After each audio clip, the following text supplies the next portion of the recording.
Hello everyone. Social science के civics में very first chapter on equality आज start करेंगे। ये लेक्चर नंबर फर्स्ट है। चूँकि ये चैप्टर बहुत ही छोटा है, इसमें टॉपिक बहुत सारे कम हैं, तो इसको वन ही लेक्चर में प्रयास करेंगे फिनिश करने के लिए। So let's begin. सिविक्स को आपको पता होगा कि इसको पॉलिटिकल साइंस भी बोलते हैं, क्योंकि ये पॉलिटिकल साइंस का एक ऐसा ब्रांच है जिसमें सोसाइटी के बारे में, हमारी जो कंट्री कैसे रन करती है, पॉलिटिकल सिस्टम्स का स्टडी किया जाता है बहुत ही सारा डिटेल्स में, इसीलिए इसको पॉलिटिकल साइंस बोलते हैं। जो चैप्टर नेम है इक्वालिटी, इक्वालिटी को हिंदी में बोलते हैं समानता। इक्वालिटी को हिंदी में क्या बोलते हैं? समानता बोलते हैं। तो इक्वालिटी की डेफिनेशन क्या होती है कि ये इक्वालिटी का ऐसा कंडीशन होता है जिसमें जितने भी सारे लोग होते हैं सबको एडिक्वेट अपॉर्चुनिटी, पर्याप्त मात्रा में अगर किसी को अपॉर्चुनिटी, अवसर प्रदान अगर किया जा रहा है, तब हम बोलेंगे कि वहाँ पे इक्वालिटी एग्जिस्ट करती है। अगर सबको इक्वल अपॉर्चुनिटी नहीं दी जा रही है, सबको एडिक्वेट अपॉर्चुनिटी नहीं मिल रही है, तो हम इसको क्या बोलेंगे? अनइक्वालिटी है। क्या बोलेंगे उसी चीज को? अनइक्वालिटी। या उसी को दूसरे टर्म में बोलते हैं, इसका अपोजिट जो वर्ड होता है इक्वालिटी का, उसको बोलते हैं डिस्क्रिमिनेशन। डिस्क्रिमिनेशन का मतलब भेदभाव। फॉर एग्जाम्पल, गर्ल और बॉय दो दो कंसिडर करिए, तो यहाँ पे क्या होता है? दोनों तो ह्यूमंस हैं, लेकिन यहाँ पे जेंडर के आधार पे क्या होता है? जेंडर के आधार पे डिस्क्रिमिनेशन होता है। कैसे? मैं बताता हूँ। फैमिली में जो पेरेंट्स होते हैं वो क्या बोलते हैं कि गर्ल्स जो होती हैं बनी हैं घर की बाउंड्री में रहने के लिए, और जो बॉयज़ हैं वो बाहर जा सकते हैं, कहीं पे भी जाके जॉब कर सकते हैं, कहीं पे भी घूमने जा सकते हैं, वो मोटर बाइक चला सकते हैं, लेकिन गर्ल्स को इन सारी चीज़ों को डिनाई कर दिया जाता है। बॉय जो हैं बहुत सारे फ्रेंड्स बना सकते हैं, गर्ल्स को डिनाई कर दिया जाता है कि आप ये जो है चीज़ें जो है नहीं कर सकते, ज़्यादा फ्रेंड्स आप नहीं बना सकते। ले तो ये क्या उनके साथ क्या हुआ कि जेंडर के आधार पे उनके साथ क्या हो गया? डिस्क्रिमिनेशन हो गया कि एक लोग को बोला गया कि आपके पास ये राइट है, आपके पास ये राइट है, आपके पास ये राइट है, और दूसरे को बोला जा रहा है चूंकि आप गर्ल हो आपके पास केवल यही राइट है। तो उनको दोनों लोगों को क्या नहीं मिला?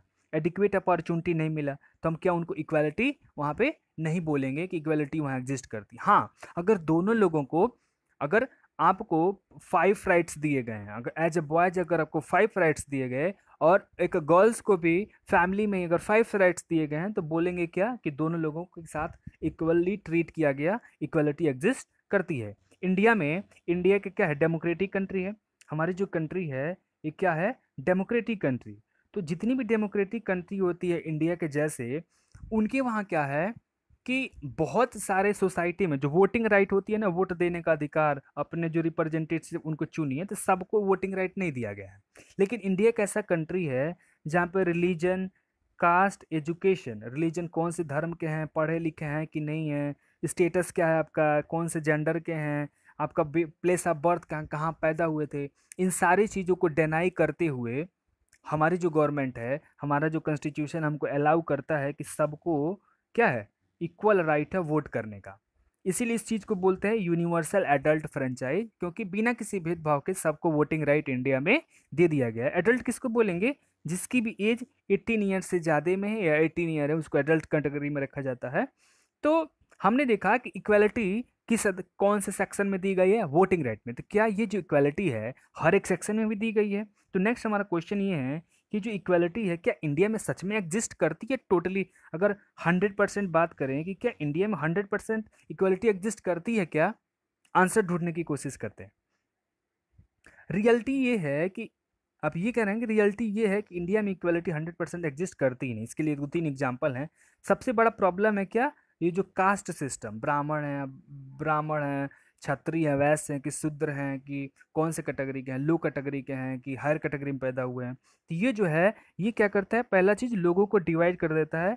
और किस आधार पे?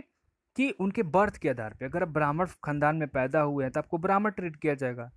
एक व्यक्ति जो किसी जो वो रेलवे लाइन के किनारे में झुग्गी झोपड़ी में रहते हैं, उनके वहाँ अगर कोई बच्चा पैदा होता है तो उसको वही ना ट्रीट किया जाएगा कि ये लो कास्ट का है, इसके पास घर नहीं है। तो प्लेस ऑफ बर्थ के आधार पे क्या हो गया? इक्वली ये क्या कर रहा है? लोगों को डिवाइड कर दिया गया यहाँ पे कि कास्ट सिस्टम है। अगर आप ब्राह्मण खानदान में पैदा हुए तो आप उच्च जाति हैं, लोअर फैमिली में पैदा हो गए तब नीचे जाति के, ऐसी चीज़ों के आधार पे क्या किया जाता है? भेदभाव किया जाता है। तो हमारे यहाँ पे इक्वलिटी नहीं हुई, क्योंकि यहाँ पे लोगों को ही बांट दिया गया। और ये रूरल और अर्बन सेक्शन दोनों में जो है पॉपुलर है। जो दलित होते हैं, दूसरा रीजन ये कह रहे हैं कि इनको लोअर जिसको कास्ट बोलते हैं, आज भी इनके साथ बहुत ही बुरा बर्ताव किया जाता है और उनको बहुत सारी अपॉर्चुनिटी देने से इनकार किया जाता है। अगर दलित का कोई बच्चा, बहुत सारी फैमिली में देखिएगा जो उच्च जाति के लोग होते हैं, खासकर ब्राह्मण लोग, वो अपने घर में उनको अलाउ नहीं करते आने के लिए। अगर कोई दलित जाति का पेरेंट्स हैं या कुछ मेंबर हैं किसी बड़े के वहाँ चले गए, तो उनको ऑफर नहीं करते हैं कि लीजिए चेयर लीजिए बैठ जाइए, नहीं, उनको बोलेंगे ज़मीन पे बैठिए। तो क्या हो गया, दोनों तो ह्यूमंस ही हैं, बट उनको क्या, उनके साथ क्या किया जा रहा है, उनकी जो अपॉर्चुनिटी होनी चाहिए ना, चेयर उनको भी मिलना चाहिए, उनके साथ भी आप प्यार से बात कर सकते हैं, लेकिन वो नहीं कर रहे हैं, उनके साथ ट्रीट कर रहे हैं बैडली, उनको गाली गलौज करते हैं। तो वो क्या हो रहा है कि उनके साथ इक्वालिटी नहीं है, एज ए ह्यूमन उनके साथ इक्वालिटी नहीं हो रही है। नेक्स्ट पॉइंट ये है कि बहुत सारे लोगों को रेसिडेंशियल एरिया जब कहीं जाते हैं रूम लेने के लिए, तो उनको डिनाई कर दिया जाता है, पूछ के ये कि आप कौन से कास्ट से हैं, कौन से रिलीजन के हैं, ब्राह्मण, आप जो है हिंदू हैं, मुस्लिम है, सिख है, ईसाई हैं। बहुत सारी जगहों पे इंडिया में ही अगर मुस्लिम होते हैं उनको रूम नहीं दिया जाता, ऑफर नहीं दिया जा रहा है कि आप अगर मुस्लिम हैं तो हमारे वहाँ नहीं रह सकते, अगर आप इस कास्ट के हैं तो हमारे वहाँ रूम ही नहीं मिलता है उनको रहने के लिए। तो जो रेसिडेंशियल एरिया वो भी डिनाई कर दिया जाता है। तो कहाँ इक्वालिटी एग्जिस्ट की उनके सामने। नेक्स्ट पॉइंट ये है कि बहुत सारे जो लोगों के साथ जो इनको हम एक अनइक्वालिटी ट्रीट करते हैं, सबको असमान मानते हैं, उनको उनकी क्या होती है, उनकी जो डिग्निटी होती है ना, आत्मसम्मान, वो वायलेट होती है, उनका उल्लंघन होता है, उनको बुरा लगता है। इन चीज़ों को जो है समझना चाहिए। हमारी जो इंडियन डेमोक्रेसी है, इंडियन डेमोक्रेसी का खुद का एक क्या है, कॉन्स्टिट्यूशन है, इंडियन कॉन्स्टिट्यूशन। कॉन्स्टिट्यूशन का सिंपल सा मतलब समझिए, कानून की एक ऐसी किताब है जिसमें सारे लोगों को जो गवर्नमेंट है और जितने भी सोसाइटी में रहने वाले लोग हैं, उनको क्या करना है क्या नहीं करना है, उसी किताब के अनुसार देश चलता है, गवर्नमेंट चलती है। गवर्नमेंट्स की पावर को डिनाई कर दिया, लोगों के राइट्स को डिनाइट किया, डिफाइन किया गया है उसमें, उसको कॉन्स्टिट्यूशन बोलते हैं। तो कॉन्स्टिट्यूशन में, हाँ, इंडिया में रहने वाले जितने भी लोग हैं उनको इक्वल माना गया है, किताब में माना गया है कि सारे लोग क्या है, इक्वल है। उसमें क्या बोला गया है, जितने भी कंट्री में रहेंगे, वो मेल हो या फीमेल हो, किसी भी कास्ट के हों, किसी भी रिलीजन्स के हों, ट्राइबल्स हों, पढ़े लिखे हों कि नहीं, एजुकेशनल उनका बैकग्राउंड, इकोनॉमिक बैकग्राउंड, अमीर हैं कि गरीब हैं, उसको भी बिना ध्यान में रखे हुए उन सभी को क्या बोला गया है कि सबको जो है इक्वली ट्रीट करना है, ऐसा हमारा कॉन्स्टिट्यूशन बोलता है। लेकिन रियलिटी में ये इक्वालिटी एग्जिस्ट नहीं करती है। और सारे इसके बहुत सारे एग्जांपल्स हैं कि बहुत 4 ऐसे रीजन्स हैं जो बोलते हैं कि इंडिया में इक्वालिटी है। जैसे एक टर्म है जिसको बोलते हैं इक्वालिटी बिफोर लॉ।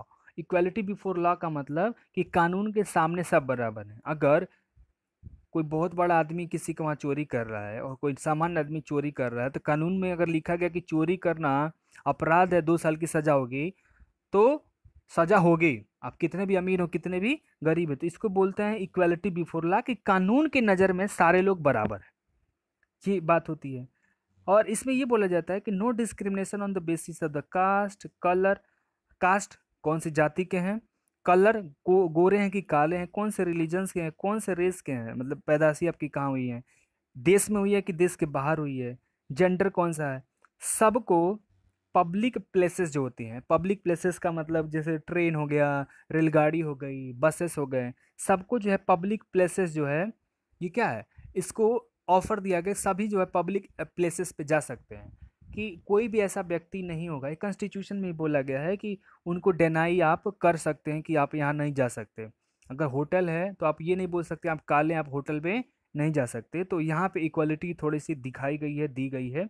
और जो अनटचेबिलिटी है, ये भी कॉन्स्टिट्यूशन से इसको क्या किया गया, रिमूव कर दिया गया। अनटचेबिलिटी का मतलब छुआछूत, कॉन्स्टिट्यूशन में बोला गया कि ख़त्म किया, अगर छुआछूत करेंगे तो आप जेल जा सकते हैं, लेकिन आज भी ये रियलिटी में एग्जिस्ट करती है। जो गवर्नमेंट है, नेक्स्ट पॉइंट, जो गवर्नमेंट है ये ट्राई करती है कि इम्प्लीमेंट करना equality firstly through the law. जो गवर्नमेंट होती है जो इक्वालिटी को इम्प्लाई करने के लिए कि सारे लोगों के साथ समान बर्ताव किया जाए, उसको अप्लाई करने के लिए क्या बनाती है, कानून बनाती है, पहला। और दूसरा ये करती है कि जो गवर्नमेंट्स के, मतलब कि गवर्नमेंट क्या, हम बोलें कि इंडिया में तो हमने देख लिया कि 100% इक्वालिटी एग्जिस्ट नहीं कर रही है, तो क्या गवर्नमेंट चुप बैठी है क्या?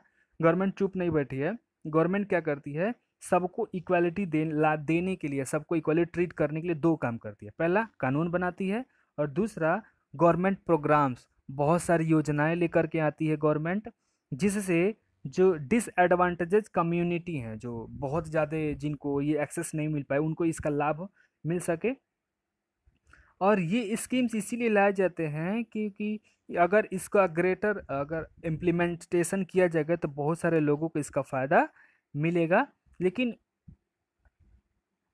किसको मिलेगा? जिसको ये सारे एक्सेस पास्ट में नहीं मिल पाए। जैसे सरकारी स्कूल्स खुले हैं ना, सरकारी स्कूल जितने भी खुले हैं आप देख लीजिए, उसमें किसके बच्चे पढ़ते हैं? उनके बच्चे जिनके पास फीस देने के लिए पैसे नहीं है, उनके बच्चे पढ़ते हैं जिनके मम्मी पापा दो वक्त खाना नहीं उनको खिला पाते हैं। तो वैसे बच्चे जो हैं पढ़ाई लिखाई से ना छूट पाएँ, इसीलिए गवर्नमेंट क्या करती है, उनको उनको इक्वालिटी दिलाने के लिए क्या फ्री के स्कूल्स खोल रखे हैं उन्होंने, हॉस्पिटल्स खोल रखे हैं जहाँ पे फ्री में उनका इलाज होता है। तो वही कहा जा रहा है कि जो मिड डे मील स्कीम है, आप देखिए मिड डे मील स्कीम जिसमें दोपहर में खाना दिया जाता है बच्चों को, ये लॉन्च इसलिए किया गया था कि बच्चों का क्या किया जाए, अटेंडेंस बढ़ाया जाए, इनरोलमेंट रेशियो बढ़ाया जाए, बच्चों का लड़के लड़कियां ज़्यादा स्कूल में एडमिशन लें। और जो दलित वुमेन्स होती हैं उनको नौकरी दी जाती है कि जो खाना है वो स्कूल में बनाए। इससे क्या होगा कि उनकी डिग्निटी बढ़ेगी, उनको भी जो है उनके भी बच्चे जो एजुकेशन सोसाइटी में आएंगे। तो गवर्नमेंट इससे बहुत सारे वेलफेयर वाले काम करती है।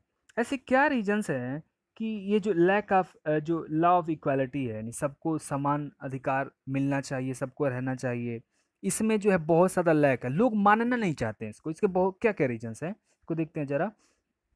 सबसे बड़ा मेन रीजन ये है कि जहाँ पे भी इनइक्वालिटी एग्जिस्ट करती है वो है एटीट्यूड। एटीट्यूड का मतलब लोगों की थिंकिंग, उनका रवैया सबसे बड़ा जो है यही रोड़ा है। लोगों के दिमाग में बैठ गया है कि वो दलित है तो दलित की तरह ही ट्रीट करना है। लोगों के दिमाग में बैठ गया कि लड़का लड़की अलग अलग होते हैं, लड़कियों को कम राइट्स मिलने चाहिए, लड़कों को ज़्यादा राइट्स मिलने चाहिए। तो उनके दिमाग में बैठ गया। तो जो एटीट्यूड है ना, बैड एटीट्यूड, वही सबसे बड़ा मेन वजह है कि जो धीरे धीरे, बहुत धीरे धीरे क्या हो रहा है, स्लोली चेंज हो रहा है। उसमें बहुत तेज़ी से स्लो अगर उसमें अगर चेंजेज होता है तो इक्वालिटी बहुत ज़्यादा जो है आ सकती है। जितने भी लोग होते हैं, even person are aware that the discrimination is against the law. लोग ये जानते भी हैं कि जो डिस्क्रिमिनेशन करना, भेदभाव करना कानून के खिलाफ है। लेकिन ये जानते हुए भी लोग क्या करते हैं, लोगों के साथ जो है अनइक्वालिटी, असमानता दिखाते हैं, कास्ट के आधार पे, रिलीजन के आधार पे, डिसेबिलिटी के आधार पे। कोई अगर विकलांग व्यक्ति है उसके उसके साथ जो है बहुत बुरा बर्ताव किया जाता है। इकोनॉमिक स्टेटस, जो अमीर लोग होते हैं गरीब लोगों की देखते हैं क्या इज्जत करते हैं, नहीं करते हैं। वुमेन्स होती है, जेंडर के आधार पर अगर वुमेन्स हैं तो उनको हमेशा जो है एक लो कैटेगरी वाले नज़रिए से देखा जाता है कि इनको उतने सारे राइट्स क्यों मिलने चाहिए, ये चीज़ें वो चीज़ें। नेक्स्ट पॉइंट ये हो सकता है कि अगर लोग ये बिलीव करना शुरू कर दें कि नो वन इज इन्फीरियर, यानी सारे लोग बराबर हैं, किसी में कोई अंतर नहीं है, तो every person deserve to be treated with, और वो सारे लोग ये सोचना शुरू कर दें कि सबको सम्मान के साथ जीने का अधिकार है। और तो अगर ये ऐसा सोचना शुरू कर दे और अपने एटीट्यूड में बदलाव लाना शुरू कर दे तो सच में ये पॉसिबल है कि इंडिया में भी इक्वालिटी आ जाएगी। अब क्या इंडिया में ही केवल 100% इक्वालिटी नहीं है कि और कंट्री में भी नहीं है ऐसा? इसको देखते हैं जरा। जो इशू है इक्वालिटी का, अदर डेमोक्रेसी की बात करें, जैसे यूएसए एक बहुत बड़ा कंट्री है, यहाँ पे भी डेमोक्रेसी बहुत सारे सालों से है। तो वहाँ पे क्या हुआ था कि सिविल राइट मूवमेंट्स हुए थे, वहाँ की जो जनता थी वहाँ में 1960 के दशक में उन्होंने सिविल मूवमेंट किया।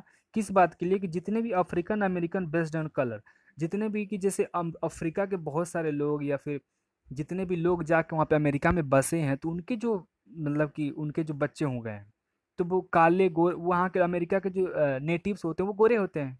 अब जो या अफ्रीकन से या अदर कंट्री से जो जा करके वहाँ पे अमेरिका में बसे हैं, वो तो काले होते हैं। तो स्किन के आधार पे वहाँ की जो गवर्नमेंट क्या करती थी, थोड़ी भेदभाव करती थी। तो लोगों ने क्या किया, मूवमेंट किया, आंदोलन किया कि जो स्किन के कलर के आधार पर जो आप ये अफ्रीकन के साथ में, अफ्रीकन अमेरिकन के जो बच्चे हैं उनके साथ में भेदभाव कर, इसको बंद करिए। तो गवर्नमेंट ने क्या किया कि उस टाइम में जा करके सिविल राइट्स एक्ट 1964 बनाया और ये प्रोहिबिट कर दिया कि जो डिस्क्रिमिनेशन करना on the basis of race, religion और नेशनल ओरिजिन एक क्राइम है। अगर आप ऐसा करते हैं तो जेल जा सकते हैं। लेकिन फिर भी आज भी वहाँ डिस्क्रिमिनेशन एग्जिस्ट करता है। वहाँ की गवर्नमेंट ने क्या करा कि गवर्नमेंट ने ये बोला कि जितने भी अफ्रीकन अफ्रीकन अमेरिकन चिल्ड्रंस हैं, मतलब कि अफ्रीकन और अमेरिकन का मतलब अमेरिका के कोई मेल हो गए, अफ्रीका के कोई फीमेल हो गए, उनसे मतलब कि क्रॉस नेशनल से जो बच्चे पैदा होते हैं, समझ रही है कि मतलब कि फीमेल कहीं और की थी, मेल कहीं और के थे, दोनों लोगों से जो बच्चे हुए तो इसीलिए दो नेशनलिटी उनको मिलती है। तो उनका जो स्किन कलर चेंज हो जाता है, तो उनके लिए क्या हुआ, गवर्नमेंट ने ये अलाउ कर दिया कि उनके बच्चों के लिए भी स्कूल खुलने चाहिए और उनको भी ज़्यादा लंबे समय तक जो है सेपरेट स्कूल में नहीं जाना है। गवर्नमेंट ने ढेर सारी व्यवस्था की उसके लिए कानून के द्वारा। लेकिन बहुत सारे प्रयास के बावजूद भी मेजॉरिटी ऑफ द अफ्रीकन और जो अमेरिकन है वो कंटिन्यू किए जा रहे हैं, आज भी उनके साथ डिस्क्रिमिनेशन हो रहा है। यानी डेमोक्रेटिक कंट्री होते हुए भी वहाँ पे भी 100% इक्वालिटी नहीं है, कहीं पे भी 100% इक्वालिटी एग्जिस्ट नहीं करती है। वो 90% 80% हो सकती है, लेकिन 100% इक्वालिटी नहीं हो सकती। सेम तरीके से जैसे इंडिया में है, इंडिया में तो बहुत ज़्यादा मात्रा में डिस्क्रिमिनेशन होता है as compare to the other countries. ठीक है, थैंक यू। यही चैप्टर आपका खत्म होता है, होपफुली आपको कॉन्सेप्ट समझ में आया होगा।